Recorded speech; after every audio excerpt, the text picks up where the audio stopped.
Hello guys, അപ്പോൾ നമ്മൾ ട്രെയിനിലുണ്ടായ incidents ഒക്കെ ഒരു വീഡിയോ ചെയ്യാമെന്ന് പറഞ്ഞിട്ടുണ്ടായിരുന്നു. അപ്പോൾ ഇതാണ് ആ വീഡിയോ. അപ്പോൾ എന്താണെന്ന് വെച്ച് കഴിഞ്ഞാൽ ഫസ്റ്റ് ദിവസം തൊട്ട് പറയാം. ഞാൻ ട്രെയിനിലെത്തിയപ്പോൾ കയറുന്ന അവസ്ഥ എന്ന് പറഞ്ഞു കഴിഞ്ഞാൽ എക്സ്പെക്റ്റേഷൻ വേഴ്സസ് റിയാലിറ്റി അത് ശരിക്കും ഉള്ളത് തന്നെയാണ്. ഞാനിങ്ങനെ എക്സ്പെക്റ്റ് ചെയ്തതെന്ന് വെച്ച് കഴിഞ്ഞാൽ കുറേ ഇങ്ങനെ ട്രിപ്പിനൊക്കെ പോകുന്ന ആൾക്കാർ, അപ്പോൾ നമ്മളിങ്ങനെ ചില്ല് ചെയ്ത് കുറേ ഫ്രണ്ട്സിനെ കിട്ടും. ഞാൻ മലയാളികളൊക്കെ ഉണ്ടാവുമെന്ന് കുറേ എക്സ്പെക്റ്റ് ചെയ്തു, പക്ഷെ ആരും ഉണ്ടായില്ല. ഞാൻ വിചാരിച്ച പോലെ ഇങ്ങനെ പോണ ആൾക്കാരൊക്കെ ഉണ്ടാവും. ഞാൻ പിന്നെ അധികം ബോഗിയിൽ കയറി കറങ്ങി നടക്കാനൊന്നും നിന്നില്ല. എൻ്റെ ആദ്യം S380 എന്ന് പറഞ്ഞതായിരുന്നു. അപ്പോൾ ബാത്റൂമിൻ്റെ അടുത്തായിരുന്നു. എനിക്ക് സത്യം പറഞ്ഞാൽ ബാത്റൂമിൻ്റെ അടുത്ത് സീറ്റ് ഇടണം എനിക്ക് ഭയങ്കര ബുദ്ധിമുട്ടാണ്. കാരണം എനിക്ക് ആ മണവും ഇതൊക്കെ എനിക്ക് ഭയങ്കര ഇതായിരുന്നു.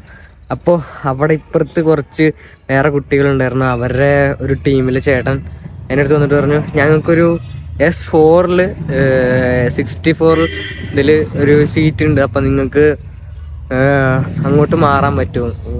ബുള്ളറ്റ് ഒക്കെ പോണ സൗണ്ട്. ഡൽഹിയല്ലേ, മോഡിഫിക്കേഷൻ ഒന്നും വലിയ സീനില്ല. ഞാനിവിടെ ഒരു വണ്ടി മേടിച്ചാലോ എന്നൊക്കെ പ്ലാനുണ്ട്. പൈസയില്ല, പക്ഷെ എന്ത് ചെയ്യാൻ പറ്റും. അപ്പം നമ്മുടെ S4 64 എന്നായിരുന്നു നമ്മുടെ സീറ്റ് നമ്പർ. അപ്പം ഞാൻ വിചാരിച്ചു എന്തായാലും ഇനിയിപ്പോൾ ഈ മൂത്രമല്ല, അപ്പോൾ മണമൊക്കെ ഉണ്ടായപ്പോൾ ബാത്റൂമിൻ്റെ അടുത്തല്ല, നമുക്ക് അങ്ങോട്ട് മാറാമെന്ന്. അങ്ങോട്ട് മാറിയപ്പോൾ ഇപ്പുറത്ത് ഒരു അമ്മച്ചി എന്നെ നോക്കിക്കൊണ്ടിരിക്കണം, ഇവൻ ഏതാ. അപ്പം ഞാനും ഇങ്ങനെ നോക്കി, എന്തിനാ അമ്മച്ചി എന്നെ ഇങ്ങനെ നോക്കണേ എന്നുള്ള രീതിയിൽ. അപ്പം അതിൻ്റെ ഇപ്പുറത്ത് ഇവരുടെ ഫാമിലി, ഇവർ ശരിക്കും പറഞ്ഞാൽ ഭയങ്കര ടീമാണ് കേട്ടോ. പിന്നെ അവരുടെ ഇതിലൊരു സ്വാമിജി ഉണ്ടായിരുന്നു. പുള്ളി സ്പിരിച്വാലിറ്റി അങ്ങനെ ഇതൊക്കെയാണെന്നൊക്കെ പുള്ളി ഇങ്ങനെ പറയുന്നുണ്ടായിരുന്നു. എനിക്ക് വലിയ വിശ്വാസമൊന്നുമില്ല. ഞാൻ പുള്ളിയുടെ വീഡിയോ ഒന്നും എടുക്കാൻ നിന്നില്ല, വെറുതെ പണി മേടിക്കേണ്ടെന്ന് വിചാരിച്ചിട്ട്. പിന്നെ ആ അമ്മച്ചിയുടെ 2 മക്കൾ, വേറെ 2 മക്കൾ, ടോട്ടൽ ഇവർക്ക് ശരിക്കും 1 2 3 4 5 ഒരെണ്ണം ഇവരുടെ കെട്ടിയവനാണെന്ന് തോന്നുന്നു. അങ്ങനെ 5-6 പേരും. ഇവർ ശരിക്കും 4 സീറ്റേ ബുക്ക് ചെയ്തിട്ടുള്ളൂ. പിന്നെ 5-6 പേരും 4 സീറ്റും. ഒരു സീറ്റ് ആ സ്വാമിജി പുള്ളി ജന്മം ചെയ്ത് കഴിഞ്ഞാൽ അവിടെ ആരും ഇരിക്കാനോ അങ്ങനെ അവരോട് സംസാരിക്കാൻ ഇൻട്രാക്ട് ചെയ്യാനൊന്നും നിൽക്കില്ല.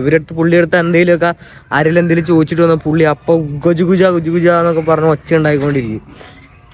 അപ്പം ഞാൻ വിചാരിച്ച് തീർന്ന് ഒരു രക്ഷയില്ല എന്ന് വിചാരിച്ചിരിക്കുന്ന സമയത്താണ് ഒരു ടീം നമ്മുടെ അടുത്ത് വരണേ.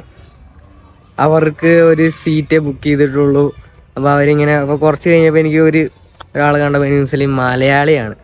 ഓ ദൈവമേ, ഞാൻ രക്ഷപ്പെട്ടു. അപ്പോൾ അതായിരുന്നു ഞാൻ ഷോർട്സിലൊക്കെ പറഞ്ഞ ഗസൽ ചേച്ചി. പിന്നെ വേറൊരു ചേച്ചി ഉണ്ടായിരുന്നു, വർഷ ചേച്ചിയായിരുന്നു. അപ്പോൾ ഇവർ 2 പേരാണ് നമുക്ക് നിസാമുദ്ദീൻ വരെ കമ്പനിക്ക് ഉണ്ടായിരുന്ന ആൾക്കാർ.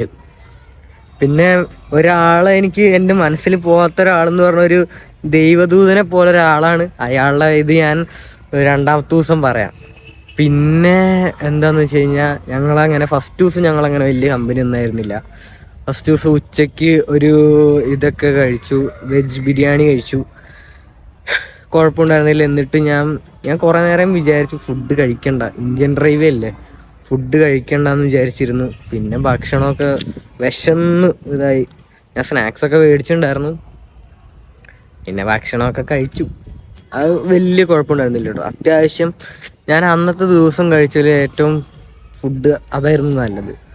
മര്യാദ ഉണ്ടായിരുന്നു ആ ബിരിയാണിക്ക് ഇച്ചിരി. പിന്നെ ഉണ്ടായിരുന്നതിന് ഒട്ടും മര്യാദ ഉണ്ടായിരുന്നില്ല. പിന്നെ അത് കഴിച്ചു കഴിഞ്ഞിട്ട് ഇങ്ങനെ ആദ്യത്തെ ദിവസം അങ്ങനെ പോയി. പിന്നെ ഞാൻ അത് കഴിച്ച് കഴിഞ്ഞ് ഞാൻ കുറച്ച് നേരം കിടന്നുറങ്ങി കഴിഞ്ഞ് എണീറ്റ് കഴിഞ്ഞ് ഞാനിങ്ങനെ പുറത്തോട്ടൊക്കെ നോക്കി 2-3 വീഡിയോ ഒക്കെ എടുത്ത് കഴിഞ്ഞിട്ട് നമ്മൾ രാത്രി വിശന്നു, നിവർത്തില്ല. ഇന്ത്യൻ റെയിൽവേ എന്ത് ചെയ്യാൻ പറ്റും.